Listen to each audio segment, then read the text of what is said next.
Hello dear student, कैसे हैं आप। आज हम कक्षा 10 विषय विज्ञान अध्याय 1 जिसका नाम है रासायनिक अभिक्रियाएं एवं समीकरण, केमिकल रिएक्शंस एंड इक्वेशंस। तो इस चैप्टर के हम सभी प्रश्न उत्तरों को देखने वाले हैं। प्रश्न 1, वायु में जलाने से पहले मैग्नीशियम रिबन को साफ क्यों किया जाता है। तो वायु में जलाने से पहले मैग्नीशियम रिबन को साफ इसलिए किया जाता है क्योंकि उस पर अशुद्धियों के कारण उसका दहन आसानी से नहीं हो पाता है। तो रेगमाल से उसकी सतह को साफ करते हैं जिससे कि वह खुरदरी हो जाती है और अभिक्रिया का वेग बढ़ जाता है एवं शुद्ध मैग्नीशियम प्राप्त होता है। प्रश्न 2, निम्नलिखित रासायनिक अभिक्रियाओं के लिए संतुलित समीकरण लिखिए। तो हाइड्रोजन प्लस क्लोरीन क्रिया करके क्या बनाती है, हाइड्रोजन क्लोराइड। तो देखिए H2 यानी हाइड्रोजन, क्लोरीन से यानी कि Cl2 से अभिक्रिया करके क्या बनाता है, HCl बनाता है। लेकिन यहाँ पर हाइड्रोजन के 2 अणु हैं और क्लोरीन के 2 अणु हैं, तो इसलिए जब हाइड्रोजन क्लोराइड बनेगा तो क्या लिखेंगे इसके आगे 2HCl, तब जाके ये संतुलित समीकरण होगा। दूसरा है barium chloride plus aluminium sulphate मिलकर के बनाते हैं barium sulphate plus aluminium chloride. तो BaCl2 यानी कि बेरियम क्लोराइड, और ये एल्यूमिनियम सल्फेट यानी कि Al2SO4 से का होल क्यूब से क्रिया करके बनाता है BaSO4 यानी कि बेरियम सल्फेट और एल्यूमिनियम क्लोराइड AlCl3। अब इसको संतुलित करने के लिए 3BaCl2 अभिकर्मक, और इधर जब उत्पाद बनेगा तो उसमें भी हमें 3 BaSO4 के 3 अणु मिलेंगे, प्लस जो AlCl3 का उत्पाद है उसमें भी हमें 2 लगा करके इस अभिक्रिया को संतुलित करना पड़ेगा। तीसरा है सोडियम प्लस जल अभिक्रिया करके सोडियम हाइड्रोक्साइड प्लस हाइड्रोजन बनाता है। तो ये देखिए सोडियम Na प्लस अभिक्रिया करता है जल के साथ में यानी कि H2O, तो क्या बनाता है सोडियम हाइड्रोक्साइड प्लस H2 यानी कि हाइड्रोजन गैस। अब इसको संतुलित करने के लिए 2 सोडियम के अणु लेने पड़ेंगे और 2 ही जल के अणु क्रिया करेंगे, और 2 NaOH यानी कि सोडियम हाइड्रोक्साइड के 2 अणु हमें प्राप्त होंगे प्लस H2 हाइड्रोजन हमें प्राप्त होगी। तो इस तरह से इस अभिक्रिया को संतुलित किया जाएगा। प्रश्न 3, निम्नलिखित अभिक्रियाओं के लिए उनकी अवस्था के संकेतों के साथ में संतुलित रासायनिक समीकरण लिखिए। पहला है कि जल में बेरियम क्लोराइड तथा सोडियम सल्फेट के विलयन अभिक्रिया करके सोडियम क्लोराइड का विलयन तथा अघुलनशील बेरियम सल्फेट का अपक्षेप बनाते हैं। तो इसके लिए हमें संतुलित रासायनिक समीकरण लिखना है और ये इसकी अवस्था के संकेतों को भी लिखना है। तो जल में बेरियम क्लोराइड BaCl2, और यह जल में है, जल का मतलब एक्वस, ये जलीय विलयन को एक्वस लिखते हैं AQ, प्लस सोडियम सल्फेट के साथ में, और सोडियम सल्फेट का भी क्या है, विलयन है। तो ये कौन सी अवस्था में है, एक्वस अवस्था में है यानी कि जलीय विलयन है। ये अभिक्रिया करके सोडियम क्लोराइड का विलयन बनाते हैं, तो NaCl सोडियम क्लोराइड हो गया, और यह इसका विलयन है, तो इसके साथ में अवस्था का संकेत क्या हुआ कि यह विलयन रूप में है यानी कि एक्वस है, तो AQ लिखेंगे। तथा अघुलनशील बेरियम सल्फेट का अपक्षेप बनाते हैं, BaSO4 बेरियम सल्फेट है, और यह कैसा है, अघुलनशील है यानी कि ये विलयन में नीचे बैठा रहता है, अपक्षेप बनाता है यानी कि ये ठोस अवस्था में है। तो इसकी अवस्था के संकेत को कैसे लिखेंगे, S यानी सॉलिड या ठोस। और इस अभिक्रिया को संतुलित करने के लिए यहाँ पर 2NaCl लेंगे यानी कि जो उत्पाद बनेगा उसमें हम 2 लगा देंगे, तो ये अभिक्रिया पूरी संतुलित हो जाएगी। दूसरा है सोडियम हाइड्रोक्साइड का विलयन जल में, हाइड्रोक्लोरिक अम्ल के विलयन जल में से अभिक्रिया करके सोडियम क्लोराइड का विलयन तथा जल बनाते हैं। तो देखिए सोडियम हाइड्रोक्साइड का विलयन है जल में, तो इसके लिए हमने क्या लिख दिया, एक्वस या AQ, यह जलीय विलयन है। प्लस ये हाइड्रोक्लोरिक अम्ल के साथ में अभिक्रिया करता है, ये भी विलयन है, ये भी जल में बना हुआ है। तो AQ इसकी अवस्था का संकेत है कि यह एक्वस विलयन है, जलीय विलयन है। दोनों अभिक्रिया करके बनाते हैं सोडियम क्लोराइड का विलयन, तो ये हमने क्या लिख दिया, AQ प्लस H2O यानी कि जल बनाते हैं। और जल कौन सी अवस्था में होता है, L फॉर लिक्विड। तो इस तरह से ये इस अभिक्रिया के में जो तत्व हैं उनकी अवस्था के संकेत हैं। अब इस अभिक्रिया को देखते हैं कि यह संतुलित है या नहीं है। तो यहाँ पर हम सबसे पहले देखते हैं सोडियम को। तो देखिए सोडियम Na यहाँ पर 1 है और जब उत्पाद बन रहा है तो उसमें भी सोडियम 1 है। उसके बाद में हम क्लोरीन को देखते हैं, तो क्लोरीन यहाँ पर 1 है और जो उत्पाद बन रहा है उसमें भी क्लोरीन 1 है, यानी कि दोनों तरफ क्लोरीन बैलेंस है।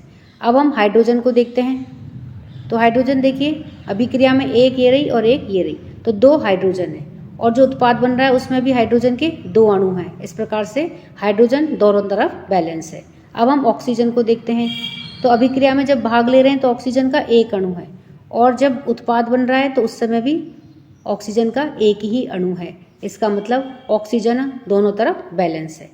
तो इसका मतलब हमें इसमें और कुछ भी जोड़ने की जरूरत नहीं है, यह अभिक्रिया पूरी तरह से संतुलित है।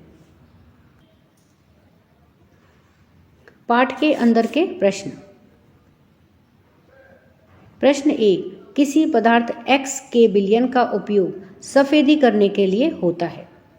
तो पदार्थ X का नाम तथा इसका सूत्र लिखिए, यानी कि X वो कौन सा पदार्थ है जिसके विलयन का उपयोग हम सफेदी करने के लिए करते हैं, उसका नाम और सूत्र बताइए।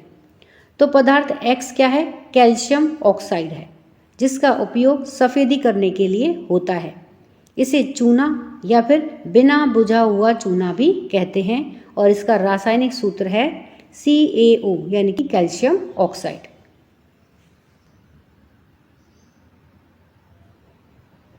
अब दूसरा है कि ऊपर 1 में लिखे पदार्थ X यानी कि कैल्शियम ऑक्साइड की जल के साथ में अभिक्रिया लिखिए। तो कैल्शियम ऑक्साइड यानी कि इसको और क्या कहते हैं, बिना बुझा हुआ चूना, इसकी जल के साथ में अभिक्रिया। तो जल के साथ में जब अभिक्रिया करते हैं तो ये क्या बनाता है, बुझा हुआ चूना, यानी कि CaOH का होल ट्वाइस और जलीय विलयन है इसका, प्लस ऊष्मा निकलती है। CaOH का होल ट्वाइस क्या है, कैल्शियम हाइड्रोक्साइड है और इसे क्या कहते हैं, बुझा हुआ चूना भी कहते हैं।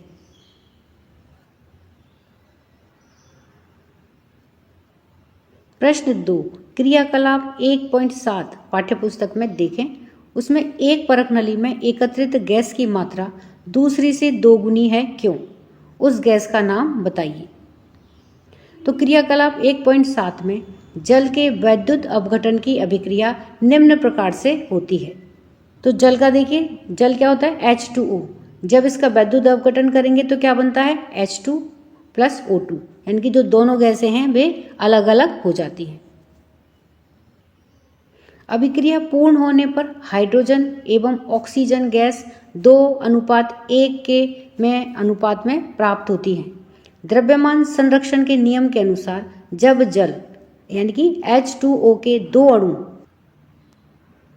तो H2O जल के ये 2 अणु हैं, अपघटित होते हैं, यानी कि जब इसका वैद्युत अपघटन करवाया जाता है तब उत्पन्न हाइड्रोजन की मात्रा ऑक्सीजन की मात्रा से 2 गुनी होती है। तो देखिए यहाँ पे 2H2 है और O2 अकेला ही है, यानी कि हाइड्रोजन कितनी है, दुगनी है। तो हाइड्रोजन दुगनी मात्रा में निकलती है। इसीलिए उपरोक्त क्रियाकलाप में एक परख नली में हाइड्रोजन गैस की मात्रा 2 गुनी होती है। पाठ के अंदर के प्रश्न। प्रश्न 1, जब लोहे की कील को कॉपर सल्फेट के विलयन में डुबोया जाता है तो विलयन का रंग क्यों बदल जाता है? तो जब लोहे की कील यानी कि आयरन अर्थात Fe को कॉपर सल्फेट के विलयन में डुबोया जाता है तो नीचे दी गई अभिक्रिया होती है। तो इस अभिक्रिया में लोहा यानी कि जो आयरन होता है वह दूसरे तत्व कॉपर को कॉपर सल्फेट के विलयन में से विस्थापित कर देता है या फिर हटा देता है। तो यहाँ पर देखिए, आयरन की बनी हुई कील को जब कॉपर सल्फेट के विलयन में डुबोया जाता है तो जो आयरन होता है Fe होता है, यह कॉपर सल्फेट के विलयन में से इस कॉपर को हटा देता है और क्या बनाता है FeSO4 आयरन सल्फेट का विलयन बनाता है। और जिसका रंग कैसा होता है, फेडेड या मलिन होता है। तो इससे लोहे की कील का रंग भूरा हो जाता है तथा कॉपर सल्फेट के विलयन का रंग नीला रंग जो होता है वह कैसा होता है, मलिन हो जाता है, फेड हो जाता है। वह किस वजह से होता है, आयरन सल्फेट के बनने के कारण होता है। तो इसलिए कॉपर सल्फेट का जो नीला रंग का विलयन होता है उसका रंग बदल जाता है। प्रश्न 2, क्रियाकलाप 1.10 पाठ्यपुस्तक में देखें, उसमें से भिन्न द्विविस्थापन अभिक्रिया का एक उदाहरण दीजिए। तो द्विविस्थापन अभिक्रिया क्या होती है कि वे अभिक्रियाएं जिनमें अभिकारकों के बीच में आयनों का आदान प्रदान होता है वे द्विविस्थापन अभिक्रियाएं कहलाती हैं। उदाहरण के लिए कैल्शियम क्लोराइड जब एल्यूमिनियम सल्फेट के साथ में अभिक्रिया करता है तो कैल्शियम सल्फेट बनता है प्लस एल्यूमिनियम क्लोराइड बनता है। और इसमें कैल्शियम क्लोराइड और एल्यूमिनियम सल्फेट के बीच में आयनों का आदान प्रदान होता है। तो ये अभिक्रियाएं द्विविस्थापन अभिक्रियाएं कहलाती हैं। प्रश्न 3, निम्न अभिक्रियाओं में उपचयित तथा अपचयित पदार्थों की पहचान कीजिए। उपचयित क्या होते हैं, यानी कि जिन पदार्थों में ऑक्सीजन का योग होता है वे उपचयित पदार्थ होते हैं और जिन पदार्थों में से ऑक्सीजन का ह्रास होता है वे अपचयित पदार्थ कहलाते हैं। तो हमें इन अभिक्रियाओं में यह पता लगाना है कि कौन सा पदार्थ उपचयित है और कौन सा पदार्थ अपचयित है। तो जब Na यानी कि सोडियम ऑक्सीजन के साथ अभिक्रिया करता है तो क्या बनाता है, Na2O यानी कि सोडियम का ऑक्साइड बनता है। तो इसमें Na के साथ में यानी कि सोडियम के साथ में ऑक्सीजन जुड़ रही है। तो इसका मतलब जो सोडियम है वह कैसा है, उपचायक है या उपचयित हो रहा है। और ऑक्सीजन में से ऑक्सीजन निकल रही है तो वह क्या है, अपचयित पदार्थ है। उसी प्रकार से दूसरे नंबर का है कि CuO यानी कि copper oxide plus H2 gas क्रिया करके क्या बनाते हैं, Cu कॉपर प्लस H2O। तो इसमें CuO यानी कि कॉपर का जो ऑक्साइड है इसमें से ऑक्सीजन हट रही है, ऑक्सीजन का लॉस हो रहा है। तो ये कैसा हुआ, अपचयित पदार्थ हुआ। और H2 के साथ में ऑक्सीजन जुड़ करके क्या बना रही है, H2O यानी कि इसमें ऑक्सीजन जुड़ रही है, ऑक्सीजन का एडिशन हो रहा है। तो यह कैसा हुआ, यह ऑक्सीकारक पदार्थ हुआ या फिर इसका उपचयन हो रहा है।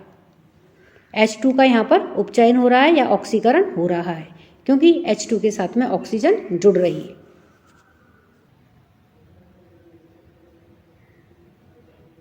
अभ्यास प्रश्न 1, नीचे दी गई अभिक्रिया के संबंध में कौन सा कथन असत्य है। तो यहाँ पर हमें असत्य कथन को देखना है। तो अभिक्रिया है PbO यानी कि लेड ऑक्साइड प्लस C यानी कि कार्बन के साथ अभिक्रिया करके लेड प्लस कार्बन डाइऑक्साइड बनाता है। और इसमें हमें 4 कथन दिए गए हैं। उन कथनों में से हमें देखना है कि कौन सा कथन असत्य है। तो इसके लिए हमने यहाँ पर एक बॉक्स के अंदर जो 4 कथन सत्य हो सकते हैं उनको यहाँ बॉक्स के अंदर हमने लिख लिया है। उन कथनों के साथ में हम इन कथनों का मिलान करेंगे। तो जो कथन इन बॉक्स वाले कथन के साथ में मिलान कर रहे हैं वे कथन सत्य हैं और जो इनके साथ में मैच नहीं कर रहे हैं वे कथन असत्य हैं। तो देखिए, सबसे पहले हम इस अभिक्रिया में देखते हैं। तो सबसे पहले हम इस अभिक्रिया में देखते हैं कि लेड ऑक्साइड में से ऑक्सीजन निकल रही है। तो ऑक्सीजन का निकलना क्या होता है, अपचयन होता है। इसका मतलब लेड ऑक्साइड का अपचयन हो रहा है। तो देखिए यहाँ बॉक्स के अंदर जो पहला स्टेटमेंट है वह क्या है कि लेड ऑक्साइड अपचयित हो रहा है।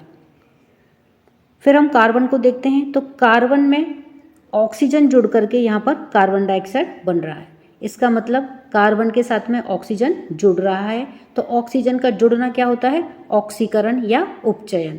तो इसका मतलब कार्बन का उपचयन हो रहा है। तो देखिए ये स्टेटमेंट ये रहा, कार्बन उपचयित हो रहा है। अब हम इस अभिक्रिया को रिवर्स करके देखते हैं। तो यहाँ पर देखिए लेड है और इसके साथ में यहाँ पर ऑक्सीजन जुड़ करके लेड ऑक्साइड बन रहा है। तो लेड के साथ, लेड यानी शीशा, तो लेड के साथ में ऑक्सीजन का जुड़ना क्या होता है? ऑक्सीकरण होता है। इसका मतलब शीशा या लेड का ऑक्सीकरण हो रहा है, उपचयन हो रहा है। तो देखिए शीशा या लेड उपचयित हो रहा है। अब हम देखते हैं कार्बन डाइऑक्साइड को। तो यहाँ पर कार्बन डाइऑक्साइड में से ऑक्सीजन निकल करके कार्बन बन रहा है, यानी कि जब रिवर्स अभिक्रिया को देखते हैं तो उसमें कार्बन डाइऑक्साइड की जो ऑक्सीजन है वह इसमें से हट करके कार्बन बन रहा है। तो ऑक्सीजन का इसमें ह्रास हो रहा है। तो ऑक्सीजन के ह्रास को क्या कहते हैं? अपचयन। तो इसका मतलब कार्बन डाइऑक्साइड अपचयित हो रहा है। तो इस तरह से ये 4 स्टेटमेंट हैं, ये सत्य हैं। अब इन चारों स्टेटमेंटों को हम यहाँ पर दिए गए ABCD इन चारों स्टेटमेंट से तुलना करके देखते हैं। तो जो कथन इनके साथ मैच कर रहा है वह कथन सत्य है, और जो इनके साथ मैच नहीं कर रहा है वह कथन असत्य है। तो पहला कथन है कि शीशा अपचयित हो रहा है। तो देखिए हमारा यहाँ पे है शीशा यानी लेड उपचयित हो रहा है। इसका मतलब ये दोनों कथन आपस में मिलान नहीं कर रहे हैं। तो इसका मतलब जो A है यह स्टेटमेंट गलत है। B है कार्बन डाइऑक्साइड उपचयित हो रहा है। तो यहाँ पर देखिए जो सही स्टेटमेंट है वह क्या है कि कार्बन डाइऑक्साइड अपचयित हो रहा है। इसका मतलब जो B स्टेटमेंट है वह इस बॉक्स वाले स्टेटमेंट के साथ में मैच नहीं कर रहा है। तो इसका B वाला जो स्टेटमेंट है वह भी गलत है। अब C वाला देखते हैं कि कार्बन उपचयित हो रहा है। तो यहाँ पर देखिए कार्बन उपचयित हो रहा है। इसका मतलब ये दोनों स्टेटमेंट आपस में मैच कर रहे हैं। तो C स्टेटमेंट बिल्कुल सही है। अब D को देखते हैं कि लेड ऑक्साइड अपचयित हो रहा है। तो देखिए बॉक्स में है जो स्टेटमेंट कि लेड ऑक्साइड अपचयित हो रहा है। इसका मतलब ये दोनों स्टेटमेंट आपस में मैच कर रहे हैं। तो D स्टेटमेंट सही है। तो इसमें पहला है कि A एवं B यानी कि A कथन भी असत्य है और B कथन भी असत्य है। दूसरा है A एवं C यानी कि A कथन असत्य है और C कथन असत्य है। तीसरा है ABC यानी कि तीनों ही कथन असत्य हैं। और चौथा है सभी यानी कि सभी कथन असत्य हैं। तो इसका उत्तर है 1 यानी कि A एवं B, A कथन और B कथन दोनों असत्य हैं। प्रश्न 2, Fe2O3 प्लस Al मिलकर के बनाते हैं Al2O3 प्लस Fe। तो ऊपर दी गई अभिक्रिया किस प्रकार की अभिक्रिया है?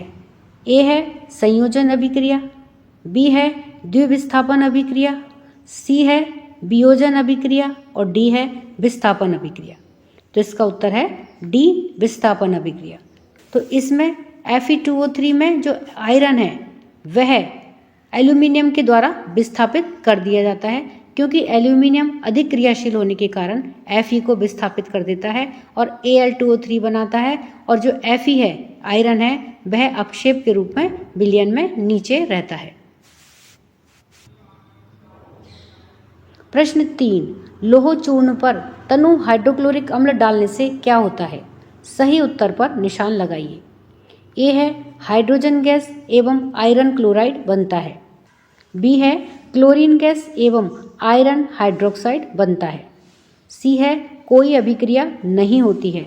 और D है आयरन लवण एवं जल बनता है। तो इसमें उत्तर है A हाइड्रोजन गैस एवं आयरन क्लोराइड बनता है।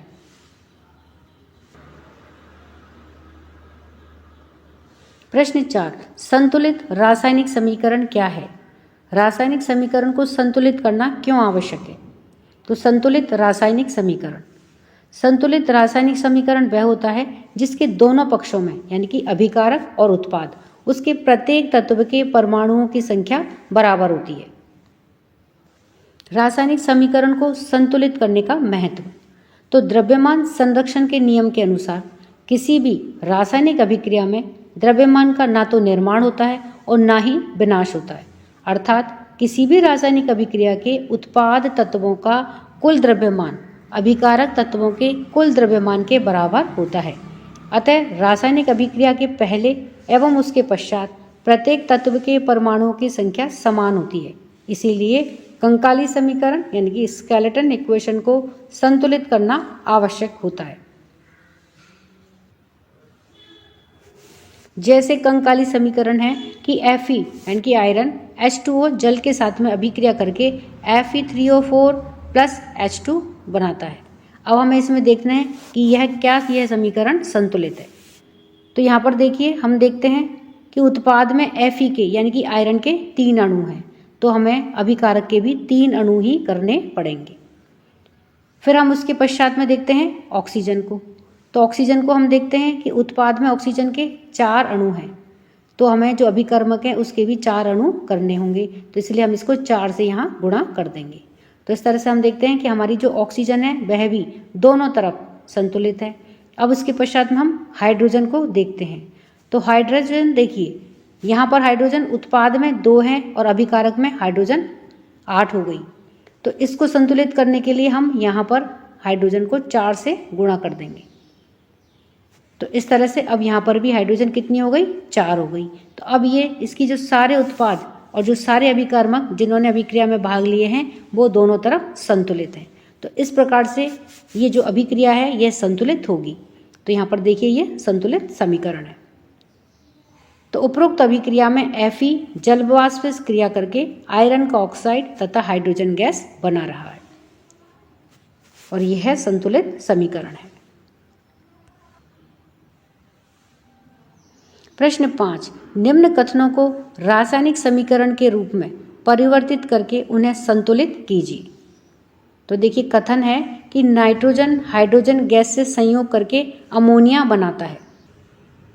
तो यह क्या कथन है, तो इसके लिए हमें पहले रासायनिक समीकरण लिखना होगा। तो नाइट्रोजन गैस, तो देखिए N2 हो गई नाइट्रोजन गैस, यह हाइड्रोजन गैस के साथ में संयोग करता है और क्या बनाता है, अमोनिया यानी कि NH3। यह क्या है, अमोनिया होता है। तो अमोनिया क्या है, गैस है, तो अमोनिया बनाता है। तो यह इसके लिए रासायनिक समीकरण हो गया। अब हमें इसको संतुलित करना है। तो संतुलित करने के लिए हम क्या देखते हैं, पहले दोनों तरफ हम नाइट्रोजन को देखेंगे कि अभिकर्मक और उत्पाद दोनों बराबर हैं क्या। तो यहाँ पर देखिए, अभिकर्मक में 2 नाइट्रोजन है जबकि उत्पाद में 1 ही नाइट्रोजन है। तो इसके लिए सबसे पहले हमें इसको 2 से यहाँ गुणा करना पड़ेगा। तो अब दोनों तरफ नाइट्रोजन बराबर हो गई। अब उसके पश्चात में हम हाइड्रोजन को देखते हैं। तो हाइड्रोजन यहाँ पर देखिए, अभिकर्मक में 2 हैं जबकि उत्पाद में कितनी हो गई, 3 दूनी के 6, यानी कि हाइड्रोजन यहाँ पर हो गई 6। तो अब यहाँ पर अभिकर्मक में हाइड्रोजन को संतुलित करने के लिए हम क्या करेंगे, इसको 3 से गुणा कर देंगे। तो इस प्रकार से हाइड्रोजन और यहाँ पर दोनों तरफ अभिकर्मक और उत्पाद में दोनों में हाइड्रोजन बराबर हो गई। तो ये देखिए N2 प्लस 3H2 और क्या बना, 2NH3। तो इस प्रकार से इन्हें संतुलित किया जाता है। कथन B है कि हाइड्रोजन सल्फाइड गैस का वायु में दहन होने पर जल एवं सल्फर डाइऑक्साइड बनता है। तो देखिए, हाइड्रोजन सल्फाइड H2S और क्या है, यह है गैस है, तो ये इसकी अवस्था लिख दी। प्लस ये किससे करती है दहन, वायु में, वायु का मतलब ऑक्सीजन में दहन करती है, तो O2 लिख दिया। अभिक्रिया करके क्या बनाती है, जल बनाती है H2O plus sulphur dioxide SO2 gas बनता है। तो ये तो इसके लिए रासायनिक क्रिया हो गई, रासायनिक समीकरण हो गया। और अब इसके लिए संतुलित समीकरण है कि H2S के लिए हम 2 अणु लेंगे प्लस ऑक्सीजन के भी 2 अणु अभिक्रिया में भाग लेंगे। तो जल के यहाँ पर देखिए 2 अणु बनेंगे और SO2 सल्फर डाइऑक्साइड के भी 2 अणु प्राप्त होंगे। तो इस प्रकार से ये संतुलित समीकरण अभिक्रिया है। सी है, एल्यूमिनियम सल्फेट के साथ में अभिक्रिया करके बेरियम क्लोराइड एल्यूमिनियम क्लोराइड एवं बेरियम सल्फेट का अपक्षेप देता है। तो ये तो कथन है, इस कथन को हमें रासायनिक समीकरण के रूप में लिखना है। तो एल्यूमिनियम सल्फेट Al2SO4 का होल क्यूब, ये बेरियम क्लोराइड के साथ में BaCl2 बेरियम क्लोराइड के साथ में अभिक्रिया करके एल्यूमिनियम क्लोराइड AlCl3 का विलयन एवं बेरियम सल्फेट BaSO4 का अपक्षेप देता है। यानी कि यह कौन सी अवस्था में है, ये ठोस अवस्था में है, बाकी के सब विलयन है। अब इसके लिए संतुलित रासायनिक समीकरण क्या होगा कि Al2SO4 का होल क्यूब यानी कि एल्यूमिनियम सल्फेट का भी एक ही परमाणु इसमें भाग ले रहा है प्लस 3BaCl2 यानी कि बेरियम क्लोराइड के हमें 3 अणु लेने होंगे और इसमें AlCl3 यानी कि एल्यूमिनियम क्लोराइड के 2 अणु उत्पाद में बनेंगे प्लस BaSO4 के 3 अणु इसमें बनेंगे। इस प्रकार से यह अभिक्रिया संतुलित होगी। डी है, पोटेशियम धातु जल के साथ में अभिक्रिया करके पोटेशियम हाइड्रोक्साइड एवं हाइड्रोजन गैस देती है। तो इसके लिए रासायनिक समीकरण है कि पोटेशियम धातु जल के साथ यानी कि H2O के साथ में अभिक्रिया करके KOH यानी कि potassium hydroxide plus H2 gas देती है। अब इसके लिए संतुलित समीकरण है कि हम देखते हैं कि दोनों तरफ K है यानी कि दोनों बराबर है, पोटेशियम पोटेशियम दोनों तरफ बराबर है। उसके पश्चात हम हाइड्रोजन को देखते हैं, तो इधर हाइड्रोजन कितनी है, 2 हैं, और इधर हाइड्रोजन कितनी है, 3 है। तो इसके लिए हम क्या करेंगे, यहाँ पर पहले 2 से इसको मल्टीप्लाई करेंगे। तो अब हाइड्रोजन कितनी हो गई, 4 हो गई। इधर हाइड्रोजन कितनी है, 2 ही है, तो इसको 2 से यहाँ मल्टीप्लाई करेंगे। अब हाइड्रोजन दोनों तरफ बैलेंस हो गई। अब क्या बचा, ऑक्सीजन बचा। ऑक्सीजन इधर कितनी है, अभिकर्मक में 2 हैं तो उत्पाद में भी 2 हैं। इसका मतलब दोनों तरफ ऑक्सीजन बैलेंस है और यह एक संतुलित अभिक्रिया होगी, यानी कि 2K प्लस 2H2O, तो जो उत्पाद बनेंगे वो 2KOH प्लस H2।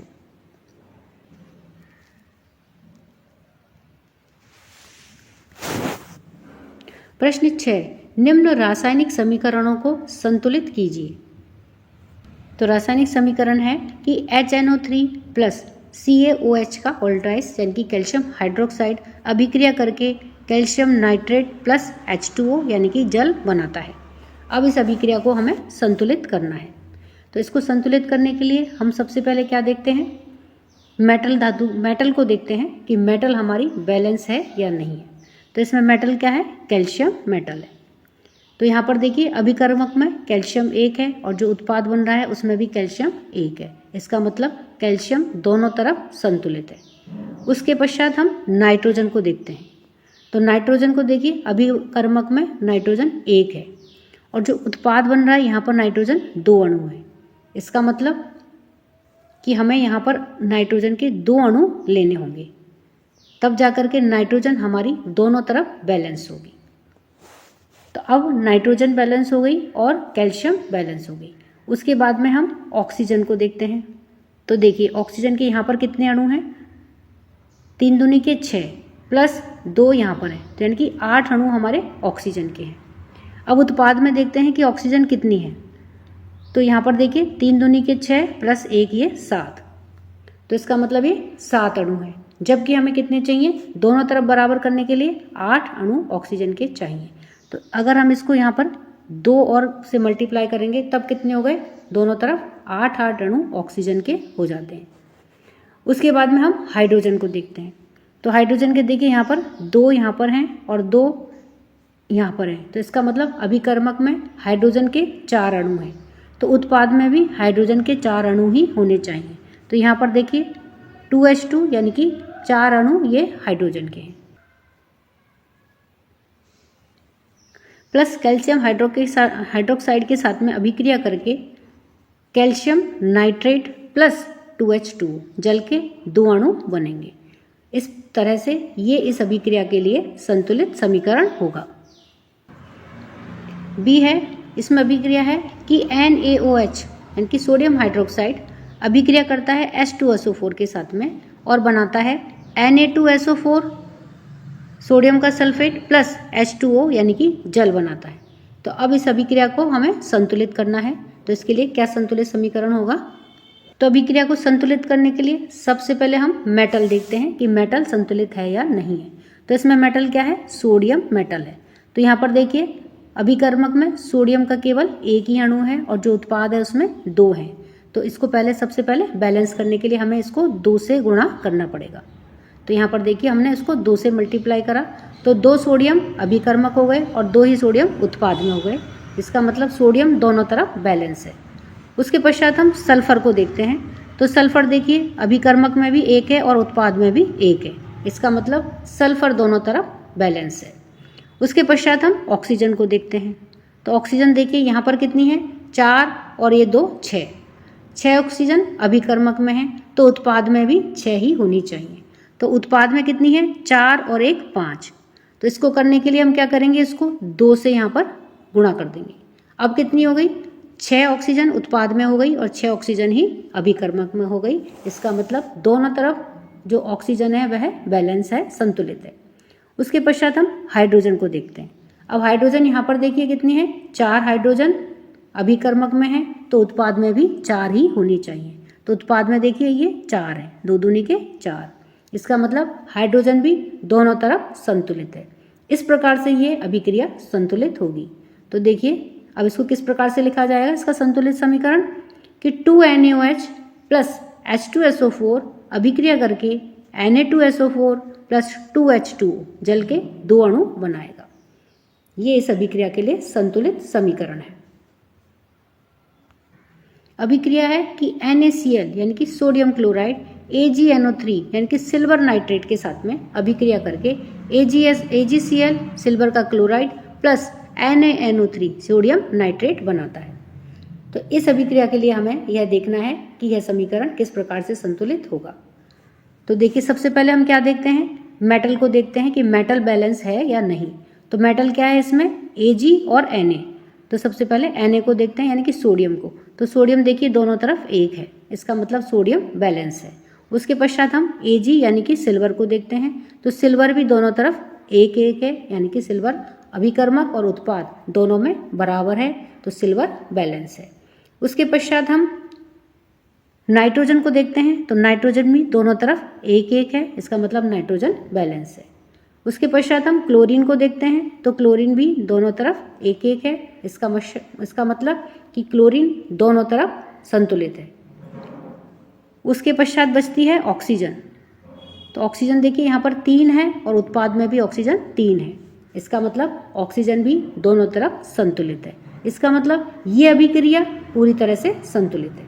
तो इसके लिए किस प्रकार से समीकरण होगा कि NaCl प्लस AgNO3, तो क्या बनेगा AgCl प्लस NaNO3।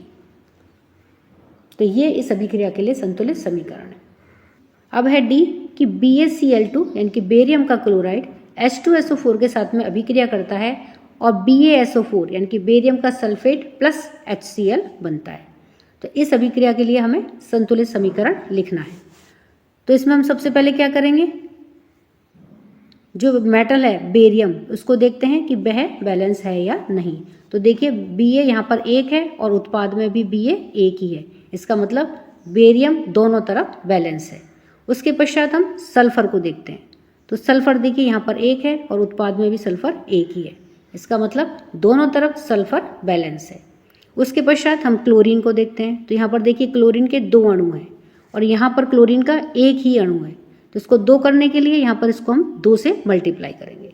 तो इस प्रकार से क्लोरीन दोनों तरफ बैलेंस होगी। अब हम क्या देखते हैं, हाइड्रोजन को। तो यहाँ पर देखिए हाइड्रोजन के 2 अणु हैं और जो उत्पाद है उसमें भी हाइड्रोजन के 2 अणु हैं, इसका मतलब दोनों तरफ हाइड्रोजन बैलेंस है। तो इसके लिए इस अभिक्रिया के लिए किस प्रकार से संतुलित समीकरण होगा कि BaCl2 प्लस H2SO4 मिलकर के बनेगा BaSO4 प्लस 2HCl। इस प्रकार से ये इस अभिक्रिया के लिए संतुलित समीकरण होगा। प्रश्न 7, निम्न अभिक्रियाओं के लिए संतुलित रासायनिक समीकरण लिखिए। तो अभिक्रिया है कि calcium hydroxide plus carbon dioxide reaction करके बनाती है कैल्शियम कार्बोनेट प्लस जल। तो देखिए इसके लिए कैल्शियम हाइड्रोक्साइड यानी कि CaOH का होल ट्वाइस क्या कहलाता है, कैल्शियम हाइड्रोक्साइड। ये कार्बन डाइऑक्साइड के साथ में अभिक्रिया करता है, क्या बनाता है, कैल्शियम कार्बोनेट CaCO3 क्या कहलाता है, कैल्शियम कार्बोनेट प्लस H2O यानी कि जल बनाता है, और यह संतुलित रासायनिक समीकरण है। बी है जिंक प्लस सिल्वर नाइट्रेट अभिक्रिया करके जिंक का नाइट्रेट प्लस सिल्वर बनाते हैं। तो इस अभिक्रिया के लिए संतुलित रासायनिक समीकरण क्या होगा, तो देखिए जिंक यानी कि Zn प्लस AgNO3 यानी कि सिल्वर नाइट्रेट अभिक्रिया करके जिंक का नाइट्रेट यानी कि ZnNO3 प्लस 2Ag बनाते हैं। और इसको संतुलित करने के लिए क्या होगा कि AgNO3 के 2 अणु यहाँ पे लिए जाएंगे प्लस जो सिल्वर है उसके 2 अणु हमें उत्पाद के रूप में मिलेंगे। तो इस प्रकार से ये इस अभिक्रिया के लिए संतुलित रासायनिक समीकरण होगा। सी है एल्यूमिनियम प्लस कॉपर क्लोराइड अभिक्रिया करके एल्यूमिनियम का क्लोराइड बनाते हैं प्लस कॉपर बनाता है। तो देखिए ये एल्यूमिनियम हो गया प्लस कॉपर क्लोराइड अभिक्रिया करता है और क्या बनाता है, एल्यूमिनियम क्लोराइड प्लस कॉपर। तो इसमें एल्यूमिनियम के 2 अणु लिए गए हैं इसको संतुलित करने के लिए, प्लस कॉपर क्लोराइड के 3 अणु लिए गए हैं और क्या बनेगा, एल्यूमिनियम क्लोराइड के 2 अणु प्लस 3 अणु यहाँ पर कॉपर के बनेंगे। तो इस प्रकार से ये अभिक्रिया संतुलित अभिक्रिया होगी। डी है barium chloride plus potassium sulphate. तो देखिए barium chloride plus potassium sulphate K2SO4 क्या होता है, पोटेशियम सल्फेट।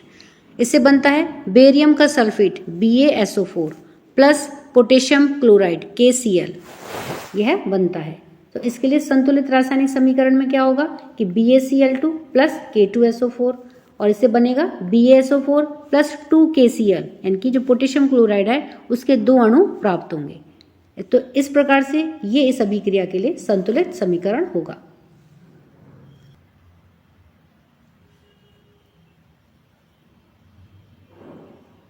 प्रश्न 8, निम्न अभिक्रियाओं के लिए संतुलित रासायनिक समीकरण लिखिए एवं प्रत्येक अभिक्रिया का प्रकार भी बताइए। ए है potassium bromide plus barium iodide, मिलकर के बनाते हैं potassium iodide plus barium bromide. तो इसके लिए रासायनिक समीकरण लिखना है और यह अभिक्रिया किस प्रकार की है वह भी बतानी है। तो देखिए इसके लिए संतुलित रासायनिक समीकरण निम्न प्रकार से होगा कि पोटेशियम ब्रोमाइड के 2 अणु यानी कि 2KBr प्लस बेरियम आयोडाइड उसका 1 अणु है, यह अभिक्रिया करके 2Ki यानी कि पोटेशियम आयोडाइड के 2 अणु प्लस बेरियम ब्रोमाइड का 1 अणु बनेगा और यह द्विविस्थापन अभिक्रिया का उदाहरण है। बी है जिंक कार्बोनेट ZnCO3, यह टूटता है किसमें, zinc oxide plus carbon dioxide, zinc oxide plus carbon dioxide में यह टूटता है। तो इसके लिए यह अभिक्रिया संतुलित रासायनिक अभिक्रिया है और यह किस प्रकार की अभिक्रिया का उदाहरण है, यह वियोजन अभिक्रिया है जिसमें एक जो अभिकर्मक है वह टूट करके 2 उत्पादों में या 2 से अधिक उत्पादों में टूटता है। वह अभिक्रिया कौन सी होती है, वियोजन अभिक्रिया कहलाती है। सी है हाइड्रोजन प्लस क्लोरीन, यानी कि दोनों गैसें हैं, ये अभिक्रिया करके हाइड्रोजन क्लोराइड बनाती हैं। तो देखिए इसके लिए संतुलित रासायनिक समीकरण निम्न प्रकार से होगा, यानी कि H2 गैस Cl2 गैस से अभिक्रिया करके 2HCl, इसमें HCl के कितने हैं 2, तो 2HCl गैस बनाती है। तो यह तो है संतुलित रासायनिक अभिक्रिया। और यह किस प्रकार की अभिक्रिया का उदाहरण है, संयोजन, क्योंकि इसमें 2 अभिकर्मक मिलकर के एक उत्पाद का निर्माण कर रहे हैं, इसलिए ये संयोजन अभिक्रिया का उदाहरण है। डी है मैग्नीशियम प्लस हाइड्रोक्लोरिक अम्ल, अभिक्रिया करके मैग्नीशियम का क्लोराइड प्लस हाइड्रोजन बनाते हैं। तो इसके लिए संतुलित रासायनिक समीकरण निम्न प्रकार से होगा कि Mg यानी कि मैग्नीशियम 2HCl के साथ में अभिक्रिया करके MgCl2 प्लस H2 गैस बनाता है। और यह किस प्रकार की अभिक्रिया है, यह विस्थापन अभिक्रिया है। तो इस अभिक्रिया में जो HCl का H था, हाइड्रोजन थी, उसको Mg मैग्नीशियम ने विस्थापित करके क्या बना लिया, MgCl2 बना दिया और H2 गैस निकलती है। तो इस प्रकार से यह विस्थापन अभिक्रिया का उदाहरण है। प्रश्न 9, ऊष्माक्षेपी एवं ऊष्माशोषी अभिक्रिया का क्या अर्थ है, उदाहरण दीजिए। तो ऊष्माक्षेपी अभिक्रिया वह अभिक्रिया जिसमें उत्पाद के साथ साथ में ऊर्जा या फिर ऊष्मा भी उत्पन्न होती है, उसे ऊष्माक्षेपी अभिक्रिया कहते हैं। जैसे प्राकृतिक गैस का दहन। तो प्राकृतिक गैस क्या होती है, CH4 यानी कि मीथेन, प्लस जब इसको ऑक्सीजन की उपस्थिति में इसका दहन किया जाता है तो क्या बनता है, CO2 यानी कि कार्बन डाइऑक्साइड प्लस जल प्लस ऊर्जा निकलती है। तो ऊर्जा के निकलने के कारण इसको ऊष्माक्षेपी अभिक्रिया कहते हैं। श्वसन भी एक ऊष्माक्षेपी अभिक्रिया है। वनस्पति द्रव्य जैसे कि शाक सब्जियों का विघटित होकर के कंपोस्ट बनना भी ऊष्माक्षेपी अभिक्रिया है।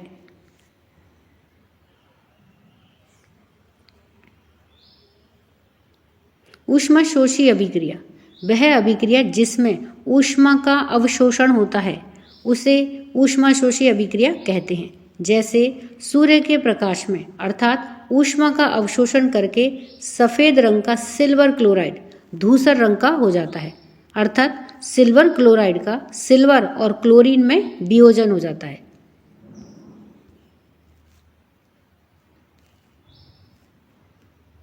तो देखिए AgCl यानी कि जो सिल्वर क्लोराइड है वह सूर्य के प्रकाश का अवशोषण करके Ag यानी कि सिल्वर प्लस Cl2 यानी कि क्लोरीन में टूट जाता है, इसका वियोजन हो जाता है। इसी प्रकार से सूर्य के प्रकाश में अर्थात ऊष्मा का अवशोषण करके सिल्वर ब्रोमाइड सिल्वर और ब्रोमीन में वियोजित हो जाता है। तो सिल्वर ब्रोमाइड यानी कि AgBr ये सूर्य के प्रकाश का अवशोषण करके Ag यानी कि सिल्वर प्लस Br2 यानी कि ब्रोमीन में टूट जाता है, विभक्त हो जाता है, वियोजित हो जाता है। शर्करा यानी कि शुगर का जल में विलयन बनाना भी एक ऊष्माशोषी अभिक्रिया है। प्रश्न 10 श्वसन को ऊष्माक्षेपी अभिक्रिया क्यों कहते हैं? वर्णन कीजिए। सभी प्राणियों को जीवित रहने के लिए ऊर्जा की आवश्यकता होती है जो उन्हें भोजन से प्राप्त होती है। पाचन क्रिया के समय खाद्य के यानी कि जो भोजन हम खाते हैं वह पदार्थ छोटे छोटे टुकड़ों में विभक्त हो जाता है और कुछ पदार्थ जैसे कि चावल, आलू तथा ब्रेड में कार्बोहाइड्रेट होता है जिसके टूटने से ग्लूकोज प्राप्त होता है और ग्लूकोज हमारे शरीर की कोशिकाओं में उपस्थित ऑक्सीजन के साथ में मिलकर के हमें ऊर्जा प्रदान करता है। यह ऑक्सीजन श्वसन से प्राप्त होती है, अतः श्वसन ऊष्माक्षेपी अभिक्रिया है। श्वसन में प्राप्त ऊर्जा के लिए निम्न समीकरण होता है।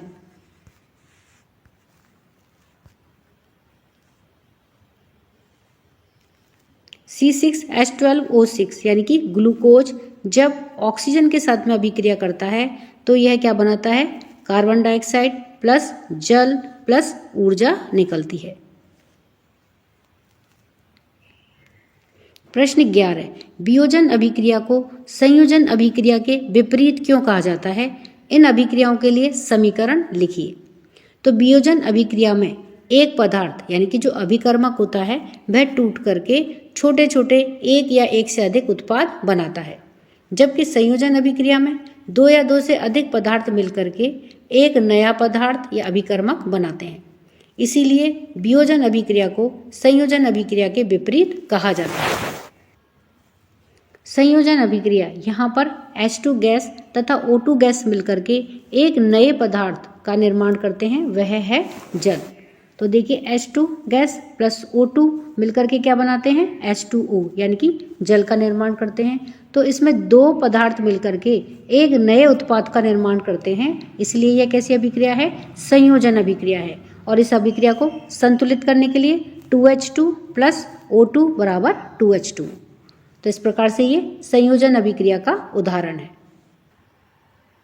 वियोजन अभिक्रिया तो FeSO4 ऊष्मा को अवशोषित करके Fe2O3 यानी कि ferric oxide plus SO2 plus SO3 यानी कि फेरस सल्फेट अपघटित होकर के टूट करके दो या दो से अधिक उत्पादों में विभक्त हो जाता है। तो यह कैसी अभिक्रिया है? वियोजन अभिक्रिया है। तो इस अभिक्रिया में एकल अभिकर्मक छोटे छोटे उत्पादों में टूट जाता है और गर्म करने पर फेरस सल्फेट यानी कि FeSO4 का क्रिस्टल जल को त्याग देता है, अतः क्रिस्टल का रंग बदल जाता है।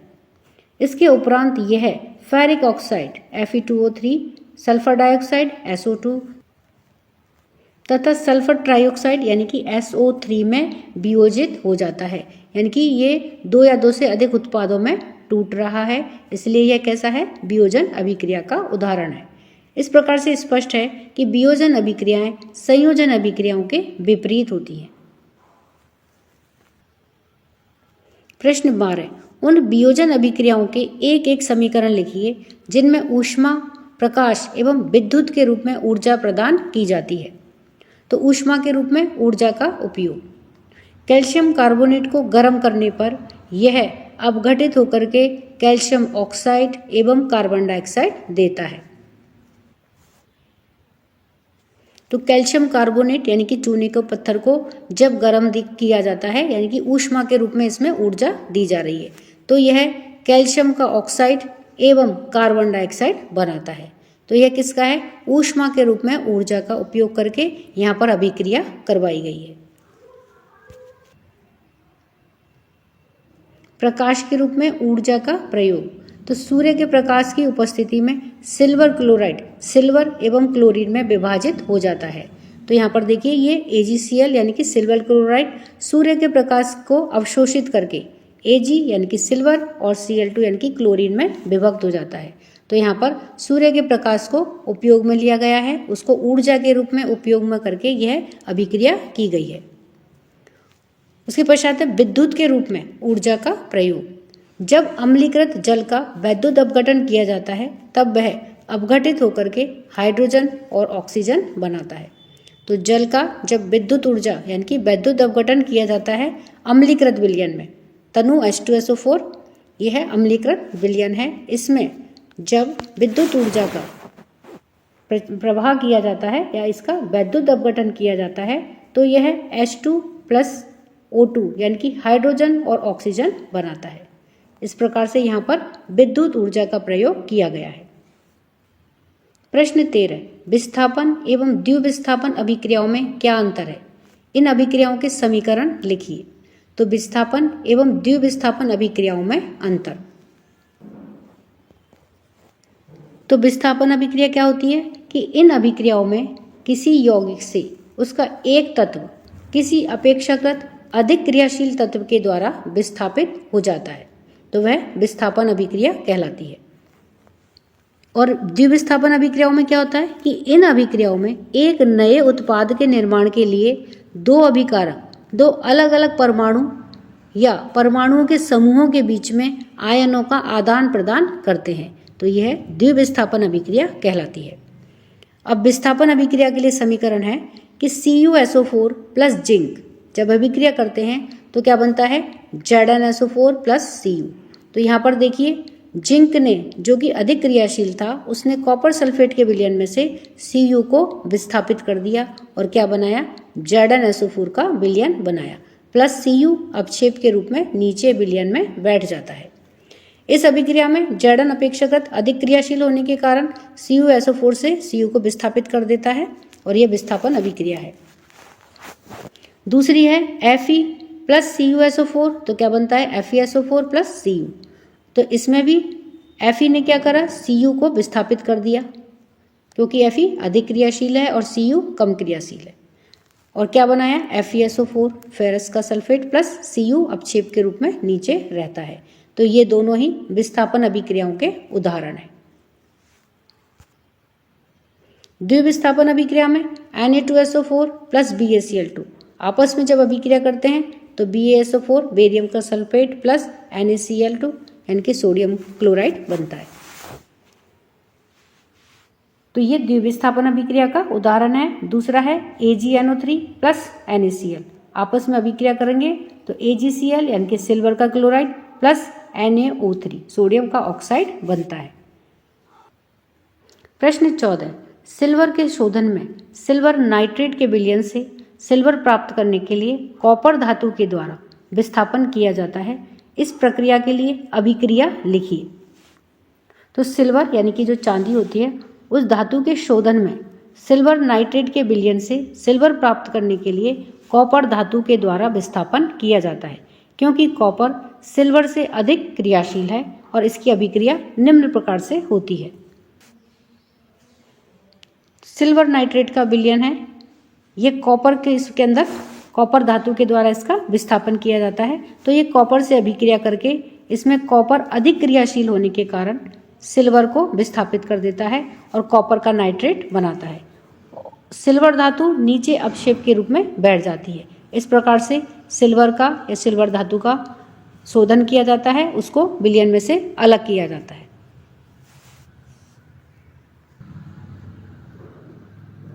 प्रश्न 15, अपक्षेपण अभिक्रिया से आप क्या समझते हैं? उदाहरण देकर के समझाइए। तो अपक्षेपण अभिक्रिया, जब किसी अभिक्रिया में उत्पाद के रूप में अविलेय पदार्थ बनता है तो वह अविलेय पदार्थ विलयन में नीचे स्थिर हो जाता है और अपक्षेप कहलाता है। जिस अभिक्रिया में अपक्षेप का निर्माण होता है उसे अपक्षेपण अभिक्रिया कहते हैं। Na2SO4 यानी कि सोडियम सल्फेट BaCl2 यानी कि बेरियम क्लोराइड के साथ में अभिक्रिया करके BaSO4 बेरियम सल्फेट का अपक्षेप बनाता है प्लस NaCl यानी कि सोडियम का क्लोराइड बनता है। तो इसमें BaSO4 यानी कि जो बेरियम सल्फेट है यह अघुलनशील होता है।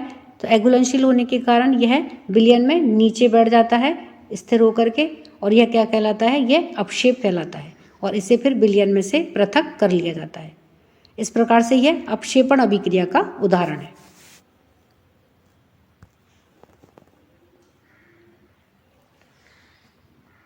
प्रश्न 16, ऑक्सीजन के योग या फिर ह्रास मतलब लॉस या कमी के आधार पर निम्न पदों की व्याख्या कीजिए। प्रत्येक के लिए 2 उदाहरण दीजिए।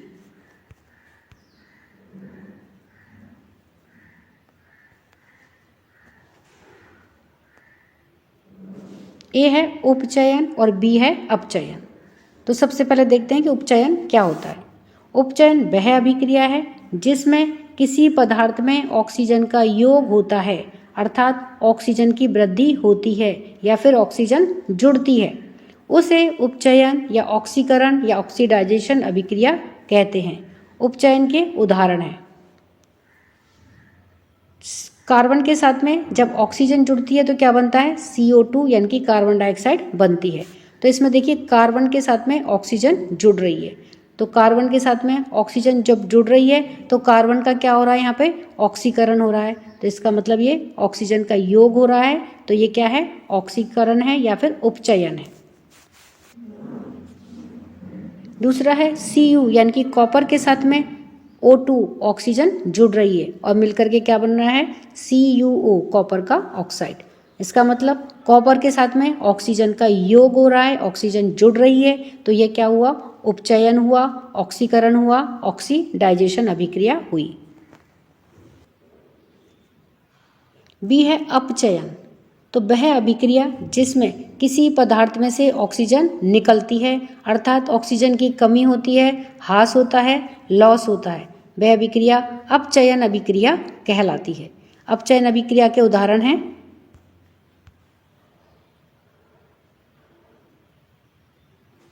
ZnO यानी कि जिंक ऑक्साइड प्लस कार्बन के साथ में क्रिया करके Zn+CO बनाता है। तो इसमें से देखिए ZnO में से ऑक्सीजन निकल गई, उसमें से हट गई, कमी हो गई, तो क्या हुई, यह अपचयन अभिक्रिया हुई, यानी कि जिंक ऑक्साइड का अपचयन हो गया और क्या बन गया, Zn+CO बनती है। तो इस प्रकार से यह क्या हुई, अपचयन अभिक्रिया का उदाहरण है।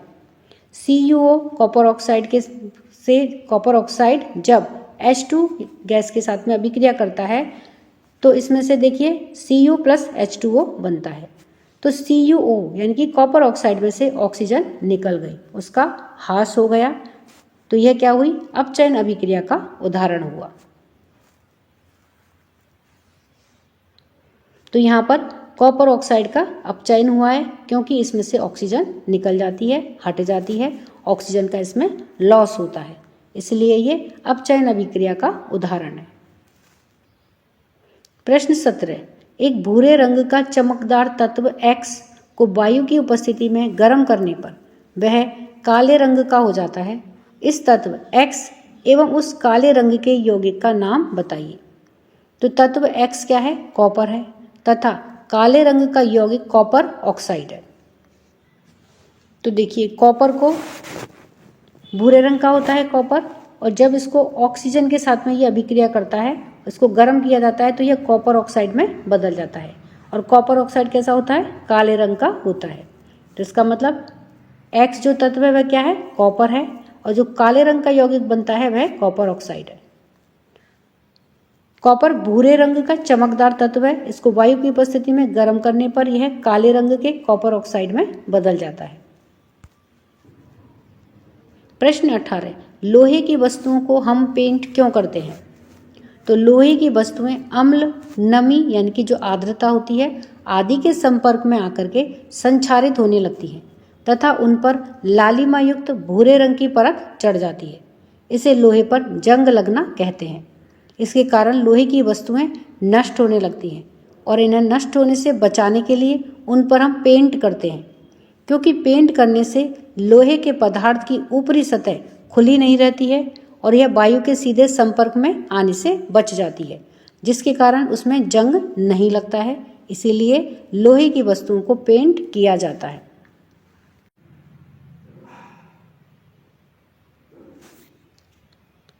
प्रश्न 19, तेल एवं वसा युक्त खाद्य पदार्थों को नाइट्रोजन से प्रभावित क्यों किया जाता है? तो तेल एवं वसा युक्त खाद्य पदार्थ ऑक्सीजन की उपस्थिति के कारण उपचयन होने पर विकृत गंधी हो जाते हैं, यानी कि उनकी जो गंध है वह विकृत हो जाती है। पदार्थों को उपचयन से बचाने के लिए, यानी कि उनका ऑक्सीडेशन होने से बचाने के लिए ही कम सक्रिय गैस नाइट्रोजन से उन्हें प्रभावित किया जाता है। प्रश्न 20, निम्न पदों का वर्णन कीजिए तथा प्रत्येक का एक एक उदाहरण दीजिए। ए है संक्षारण, यानी कि कोरोजन। तो कोई धातु जब अपने आसपास स्थित अम्ल, आर्द्रता आदि के संपर्क में आती है तब धातु की क्रिया ऑक्सीजन तथा नमी से होकर के ऑक्साइड तथा हाइड्रोक्साइड बनते हैं, जिसके कारण धातुएं संक्षारित होने लगती हैं और इस क्रिया को संक्षारण कहते हैं। संक्षारण के कारण वस्तुओं की चमक खो जाती है। इसका उदाहरण है लोहे में जंग लगना, चांदी के ऊपर काली परत का चढ़ना और तांबे के ऊपर हरे रंग की परत का चढ़ना आदि धातुओं के संक्षारण के उदाहरण हैं। बी है विकृत गंधिता या फिर रैंसिडिटी। वसा तथा तेल युक्त खाद्य पदार्थों को लंबे समय तक रखने पर उनका ऑक्सीकरण यानी कि उपचयन होने से उनका स्वाद बिगड़ जाता है तथा उनमें गंध आने लगती है। इसे विकृत गंधिता कहते हैं। अतः वसा तथा तेल युक्त खाद्य पदार्थों के उपचयन को रोकने के लिए उनमें प्रतिऑक्सीकारक मिलाए जाते हैं, यानी कि एंटीऑक्सीडेंट मिलाए जाते हैं। वायुरोधी बर्तन में रखे जाने पर भी खाद्य सामग्री का उपचयन कम हो जाता है। उदाहरण के लिए आलू की चिप्स की थैलियों में नाइट्रोजन प्रवाहित करके उन्हें उपचयित होने से बचाया जा सकता है। तो इस तरह से बच्चों हमने इस पूरे पाठ के सभी अभ्यास कार्य को देखा है। वीडियो पसंद आने पर वीडियो को लाइक करें, शेयर करें। चैनल पर नए हैं तो सब्सक्राइब करना ना भूलें। मिलते हैं नए वीडियो में। इसी के साथ धन्यवाद।